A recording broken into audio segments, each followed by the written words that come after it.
ಈ ಸೇಬು ದಿನ ಎಕ್ಸಸೈಸ್ ಮಾಡ್ತಿತ್ತು. ಯಾಕಂದರೆ ಸ್ವಲ್ಪ ದಿನದ ಹಿಂದೆ ಮಾಲೀಕ ಅವನ ಸ್ನೇಹಿತನನ್ನು ಆಯ್ಕೆ ಮಾಡಿದ್ದ, ಇವನನ್ನು ಬಿಟ್ಟಿದ್ದ. ಅದಕ್ಕಾಗಿ ಅವನು ಕೆಂಪು ಬಣ್ಣದಲ್ಲಿ ಬದಲಾದ. ಅವನು ಕನಸು ಕಾಣಲು ಪ್ರಾರಂಭಿಸಿದ, ಅವನಿಗೂ ಸ್ಟಿಕ್ಕರ್ ಸಿಗುತ್ತೆ ಅಂತ. ಆದರೂ ಮಾಲೀಕ ಮತ್ತೊಬ್ಬ ಸ್ನೇಹಿತನನ್ನು ಆಯ್ಕೆ ಮಾಡಿದ. ಈಗ ಸೇಬು ಸೋಲನ್ನು ಒಪ್ಪಿಕೊಂಡಿದ್ದ.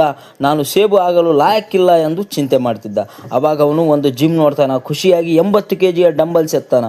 2 ವರ್ಷ ಜಿಮ್ನಲ್ಲಿ ಕಷ್ಟಪಡ್ತಾನ. ಆಮೇಲೆ ಸೇಬು ತನ್ನನ್ನು ತಾನೇ ನೋಡ್ಕೊಳ್ತಾನ. ಏನೂ ಬದಲಾವಣೆ ಕಾಣುವುದಿಲ್ಲ. ಅವಾಗ ಒಂದು ಏರ್ ಪಂಪ್ ತಂದು ತನ್ನನ್ನು ತಾನೇ ಪಂಪ್ ಹೊಡ್ಕೊಂಡು ದೊಡ್ಡದಾಗುತ್ತೆ. ಈಗ ಅವನು ಫುಲ್ ಕಾನ್ಫಿಡೆನ್ಸಿಂದ ವಾಪಸ್ ಹೋಗ್ತಾನ. ಕೊನೆಗೆ ಅವನಿಗೆ ಸ್ಟಿಕ್ಕರ್ ಸಿಗುತ್ತೆ.